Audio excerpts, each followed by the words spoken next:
では裏を返せば、あらゆるものの中心に愛を置き、愛し愛されることができなかった人は幸福になれないのかということ。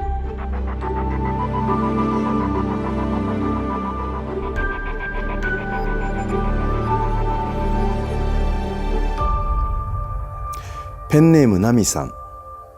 30代の女性の方からいただいたお悩みです。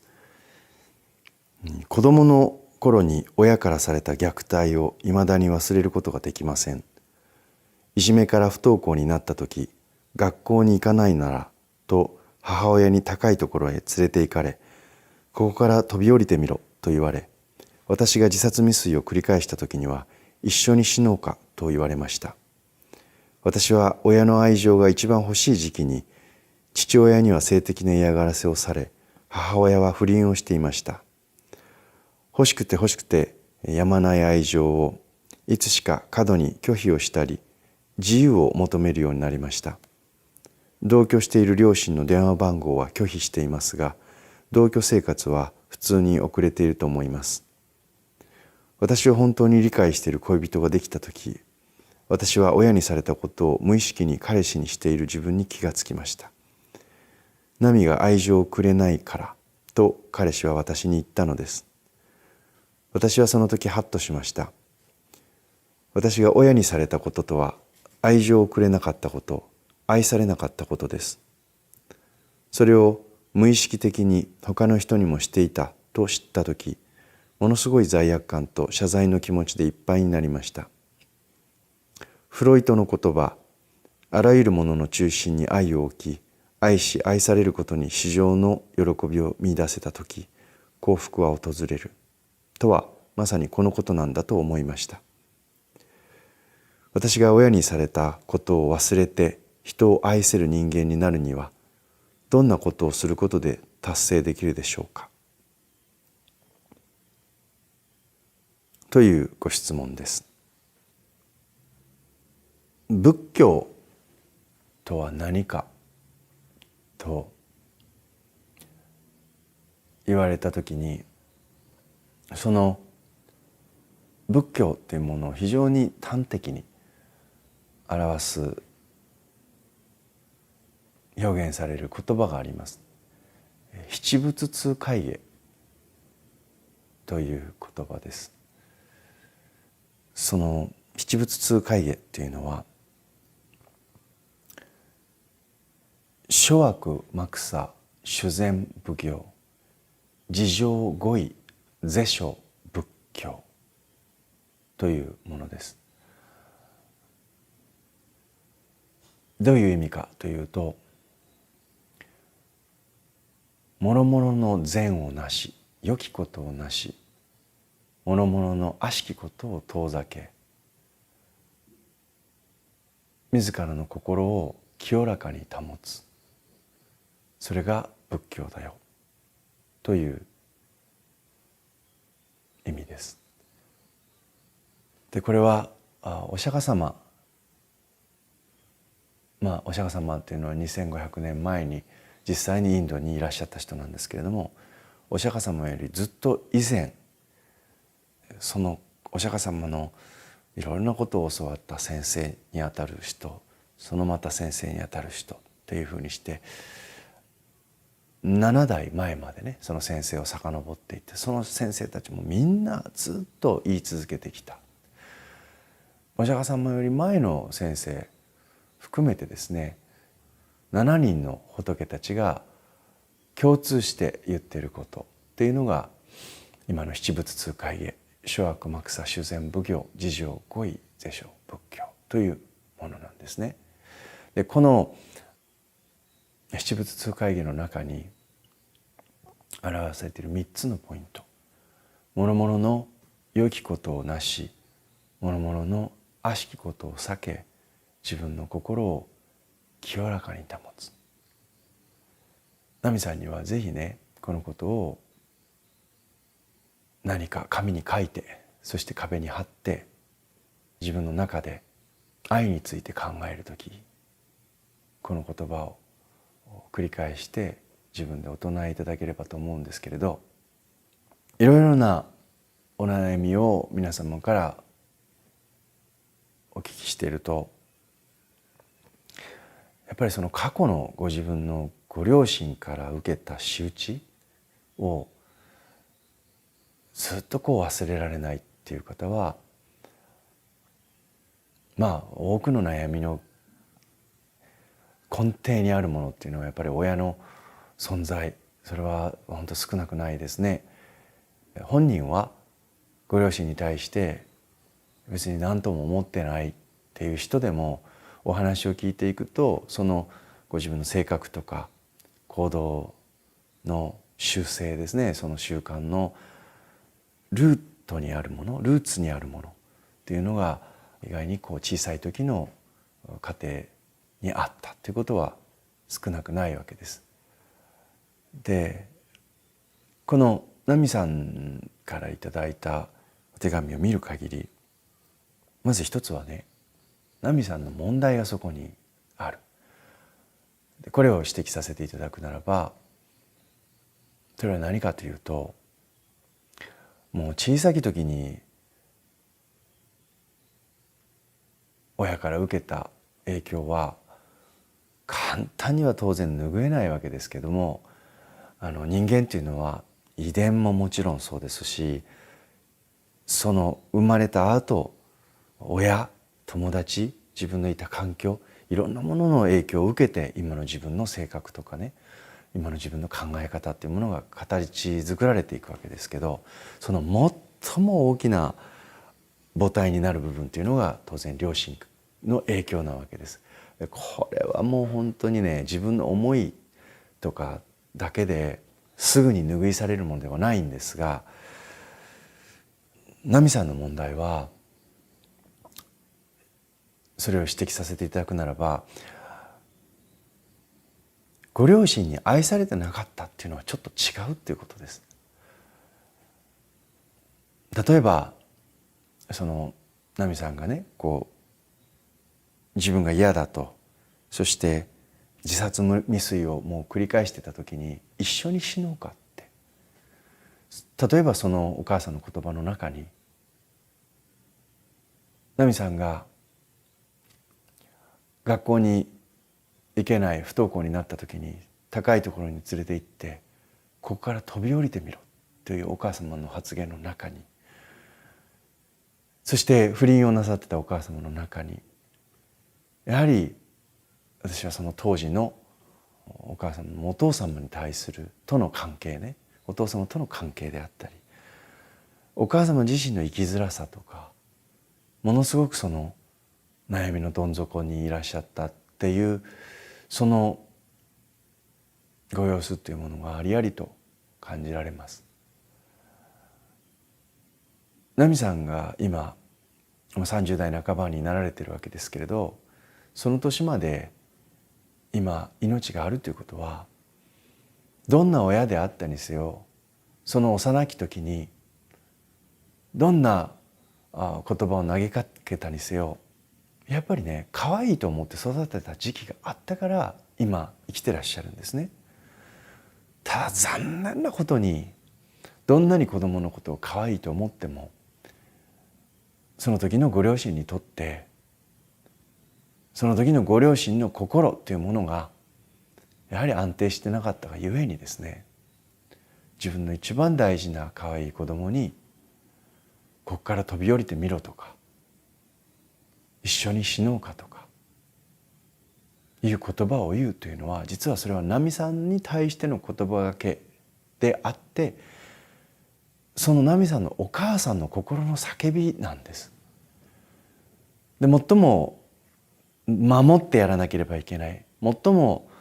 愛情をかけてあげなければいけない、でも最も親の甘えが出やすい子供に対して、時として親というのは一番自分の心の弱さ、弱い部分というものをさらけ出してしまうことがあります。その状態がまさにね、ナミさんのことを可愛いと思ってないわけではないんです。ナミさんのことを愛してないわけではないんです。でもそれ以上に自分が苦しくて仕方がないということを幼き子に押し付けてしまう親というのは、時としてそういった愚かな行為に出てしまう。親も人間ですから。お父様がナミさんに性的虐待をしてた。これはね、本当に子供にとったらたまらないことだと思いますね。で、性的虐待っていうのは本当に長いことそのトラウマは抜けないって言われてますけれども、お父さんを許せという話ではないんですが、でもなぜ大の大人が自分の幼き子にそういうことをしなければならなかったのか、そこに私はお父さんの性の歪みというものを感じます。で、お父様が性的に非常に抑圧された、そして湾曲した状態にあったっていうことが、自分のやっぱり一番大事に守ってあげなければいけない子供に、そして一番愛情をかけてあげなければいけない子供に向いてしまっている、ね、その人間の性の欲望というものが向いてしまっている。でもそこにね、何かしらお父様の性が歪んでしまっている、抑圧されてしまっているっていう、その見えない背景がやっぱりあるわけですね。それがいいことかったら良くないことですよ、当然。でも想像してみるに、今ご両親と同居なさってるわけですよね。携帯電話で話したりということはないにしてもですよ。でもそこにご両親自身の子供を愛してはいるんだけれども、うまく生きられなかったっていうことの代償に、一番愛してるはずであった子供に対して親がやってはいけないことを、最もやってはいけないこと、最も言ってはいけないことをやってしまってたっていう、非常に悲しいご両親の過去っていうものがあるなって感じます。さて、私からのナミさんに対してのメッセージなんですけど、もう36歳になられてるんですね、ナミさんね。36歳は大人です。で、まだ当然いくつになっても両親の前では子供である自分というのがあると思いますが、新たに自分の好きな人がいて、彼氏もいるわけですね。もう立派に過去の自分の親というものを離れて、そして自立をしていくという年齢にもなってらっしゃるわけですから、少しずつですね、ご両親というものを自分の親というよりも、自分が生まれてきた通り道というふうにして客観的に見ていただく、ね、そういう視点をご自分の中に養っていただきたいと思うんです。仏教では親というのは、子供というのは、親は子供の所有物でもないし、そのまた逆もない。子供は親の所有物でもないんです。親というのは子供が生まれてくるための通り道でしかない。けれどもある時期、子供に対して当然それを保護していかなければ育っていかない。けれども一個の人間としてもう対等な付き合いというものをしていって、その自立をしていくということね。自分が子供から親から離れていくということをしていかなければいけない。で、ナミさんにね、言いたいことは、最も愛に飢えてた、その愛というものも執着しないでほしいということなんです。フロイトのあらゆるものの中心に愛を置き、愛し愛されることに至上の喜びを見出せたとき、幸福は訪れる。非常に詩的で素晴らしい言葉ですよね。でももうこの言葉を捨ててください。心理学者という人は、歴史に名を残した心理学者という人は、過去において精神の大きな病を病んだ人が少なくないんです。だからこそ、人生とは何か、人間の心は何かということをもがき苦しんで、その中から歴史に名を残すような心理学の一つの成果功績というものを残したという、そういう心理学者は少なくないんです。フロイトもまたしかり。このフロイトというものは非常に愛について悩み苦しみ、そしてそのご自身の体験の中から愛に対しての一つの名言というものをこうして残しているわけです。これは深い言葉ですけれども、あらゆるものの中心に愛を置き、愛し愛されることに至上の喜びを見出せたとき、幸福は訪れる。では裏を返せば、あらゆるものの中心に愛を置き、愛し愛されることができなかった人は幸福になれないのかということ。仏教ではそれに対してノーと言ってます。愛というものに対してこだわったとき、それが最高の幸福だと自分の中で定義したとき、じゃあ自分が愛されなかったら幸福になることはできないということになりますね。自分は愛しているのに、自分が愛している人に同じように愛されなかったら、自分が愛しているというその愛は恨みに変わりますね。よくテレビなんかでアイドルがね、ファンから傷つけられたとか殺されてしまったとか、そういったことが脅しを受けたとかいうことがテレビに出たりします。アイドルというのは、身近に感じられるアイドルというのが最近は流行りですが、とっても危険な商売だと思っています。人を愛するということの疑似体験を人間に対して売っている。それをお金に変えている。けれどもそれを買っている側はそれを愛だと勘違いしていく。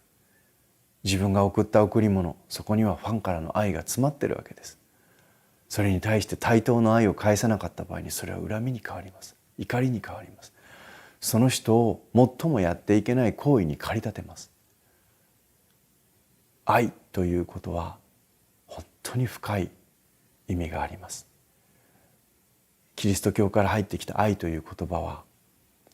そこの裏には非常に深い哲学的な思考がございます。けれどもそれを一括りで愛として、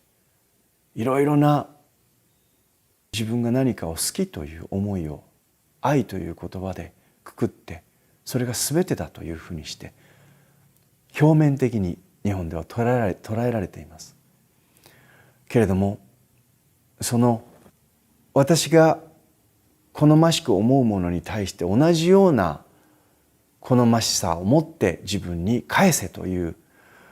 この一見愛という言葉で語られているエゴ、これを増幅させていくということは最終的に人間を狂わせてしまう。愛は素晴らしい感情だし、人間にしかない感情です。でもそこに執着しすぎてはいけない。もう36歳になった奈美さんにはそのことをしっかりと見据えてほしいと思います。で、奈美さんに対してね、じゃあ自分が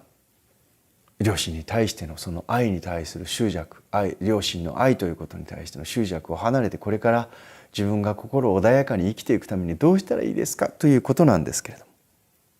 処方箋として2つのことをお願いしたい。それは一つは先ほどの諸悪幕差修善奉行自浄五位是諸仏教、諸悪幕差修善奉行自浄五位、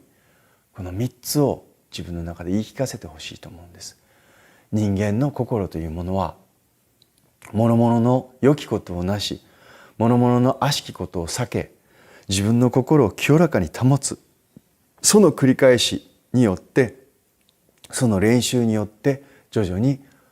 落ち着いてきます。誰かを愛すること、誰かから愛されること、そのことによって自分の幸福が訪れるんではなくて、自分の話すこと、行うこと、思うこと、できるだけ良いことを思う。そして望ましくないこと、良くないことを思わない。自分の心を清らかに保とうとする。この努力が自分の心を平安に持っていくっていうことです。そしてその心の平安のある人にきっと心の平安というものを求めてまた人が寄ってきます。でそこに愛がまた生まれてくるんです。ですからどうかね、今の諸悪莫作修善奉行自浄語彙ということを自分の中で繰り返して唱えてください。で一個だけ、良いことって何、悪いことって何っていうことのよくそういう質問があるので、補足しておきますが、良きことっていうのは、江戸時代に、仏教の中ではすごくねそういう細かいことがもうちょっとあるんですけども、良いことって何なのかってことがあるんですが、ここでは分かりやすく、江戸時代にですね、子どもたちのしつけということで、良い行いというのはこういう行いだよって分かりやすく言われてた定義があるので、それをちょっとお伝えしたいんですが、良いことってじゃあ何だろうって言った時にね、それは自分にとって良いこと、そして相手にとって良いこと、そしてそれを見ている周りの人にとって、つまり社会にとって良いこと、この3つがバランスを取れた時に良いことと言われます。自分にとって良いこと、自分がいいと思ってても相手がいいと思ってないこともありますね。自分がいいと思ってる、相手もそれは素晴らしいねと思ってる。でも自分と相手が、時々男女の恋愛なんかでもありますけど、自分と相手がいいと思ってても周りのそれを見ている周りの人がいいと思ってないってこともあります。で時々ですね、そんなこともあるので、それを照らし合わせてみたときに、自分にとってのいいこと、相手にとっていいこと、そして社会にとっていいことということが同時に成立をしていけば、それがいいことです。どうかこの諸悪莫作修善奉行自浄語彙ということを自分の中でお唱えください。そして、2つ目、ご両親と同居なさっているであれば、どうか少しずつご両親と対話をしてください。両親を責めるというのではなくて、年老いていく両親、その両親には過去、今もそうかもしれない、思うように生きられなかったという後悔がきっとあるはずなんです。波に愛情をあげたかったけれども、それをあげられなかったという過去があると思うんですね。本人はそのことをすっかり忘れてらっしゃるかもしれませんけれど、きっと諸悪莫作修善奉行自浄語彙、その心を持ってご両親と対話をしていく。そしてその心をご両親と語り合っていく。ナミはね、あの時こういうふうだったんだよ、こういう気持ちだったんだよ。もしそんなことができたら、きっとナミさんの心にある、中にずっとあるご両親とのトラウマっていうのは少しずつ紐解けていくことがあるかもしれません。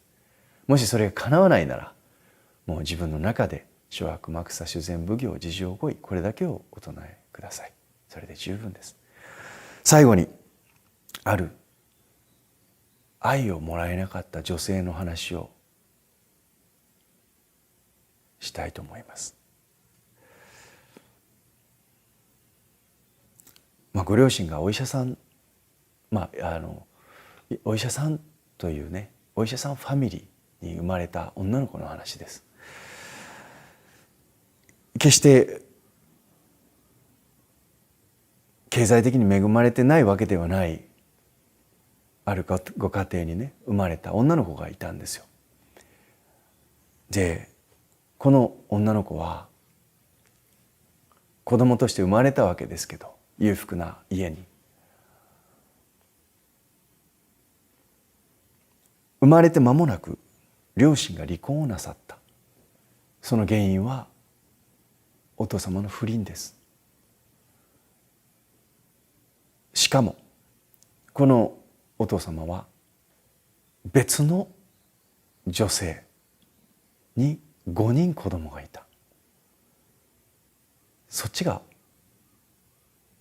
本妻だったんですよ。その5人の子供の奥様の方が本妻、つまり愛人の子供だった。でそのことが親戚に、要するにこの女の子のお母さんの親戚にバレて、そして離婚するわけですね、ご両親が。で最終的にお父様の方がこの子を認知して引き取るわけですけど、やっぱりうまくいかないわけですよね。もうすでに別の女の人との、奥さんとの間に子供が5人いて、そりゃそっちの家族だって納得しないわけですから。ということで養子に出されるんです。ところがこの養子先でも非常にいい扱いを受けなくてですね、そして毎日泣きじゃくってたっていうね、まだ赤ちゃんですからね。けれどもそれは養子先にある意味でお金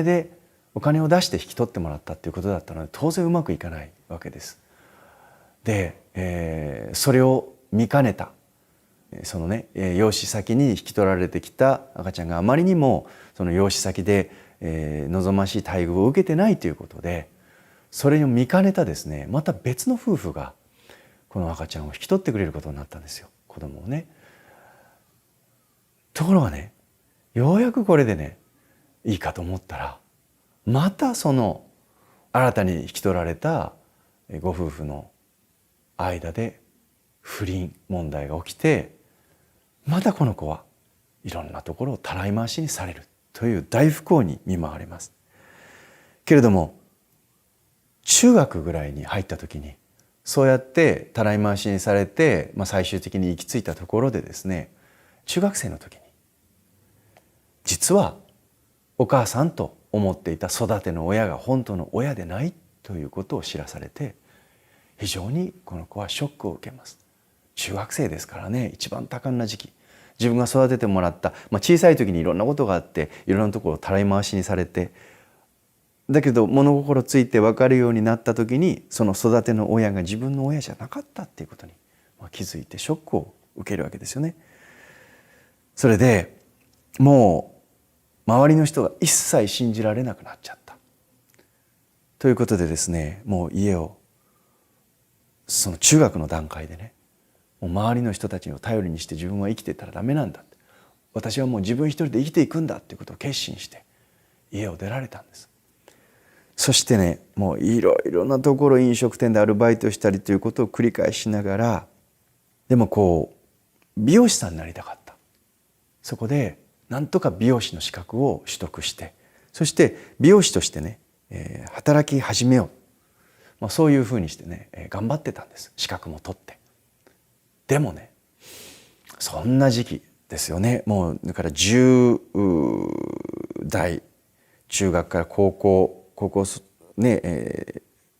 専門学校行って美容師になろうとして、でもそんな時期にね、彼女には悩みがあったんですよ。でそれが何かって言ったらね、大量のニキビだった。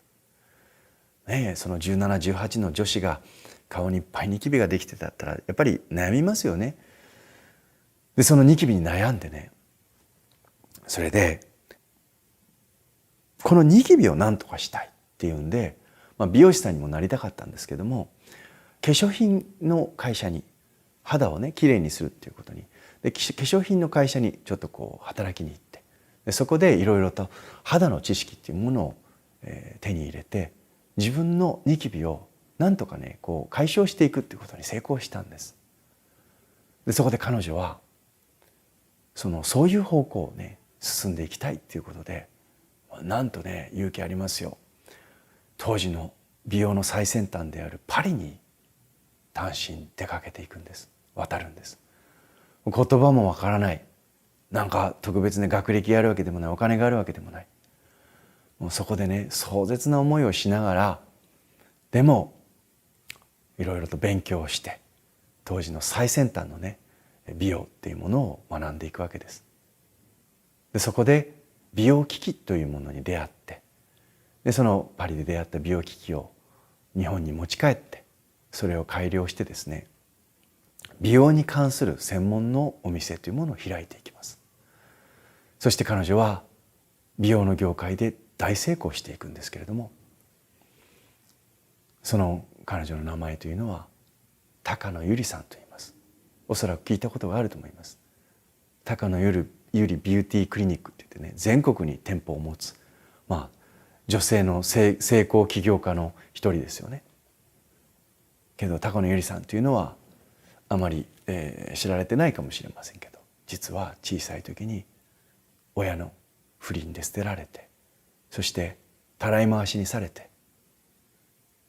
最も愛情が欲しかった時期に、最も親の愛というものが欲しかった時期にそれを与えられないで育った子なんです。けれども彼女の偉いところは、その愛ということを目標に、愛ということに執着をして生きなかったんですね。もう愛を頼りに、誰かを頼りに生きていくことをやめようと言って、自分の力を、自分の興味をとことん磨いていった。そのことによって今ね、本当に美容界を代表するような大御所的なね、美容のカリスマになられたわけですけれども、でも意外に成功者と言われる人たちを見ていくと、そういった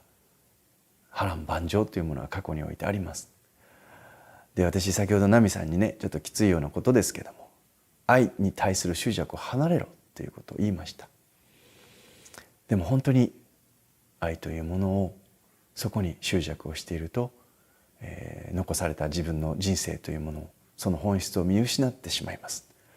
人間にとって大切なことは、人間にとって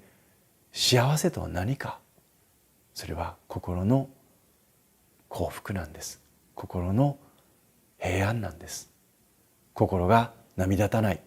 どんなことが起きてもどしっと構えてられるような、そういった幸せを心にもたらすためには、諸悪莫作、修善奉行、自浄行為、シンプルですけれども、このことを貫いていく。これが過去の偉大なる天才たちが何千年という時を超えて私たちに伝えてくれる一つの教えです。どうかこの言葉を支えに、愛というものに対しての執着をいち早く離れてください。きっとそこにね、心穏やかなこれからの人生が待っていると思います。応援しております。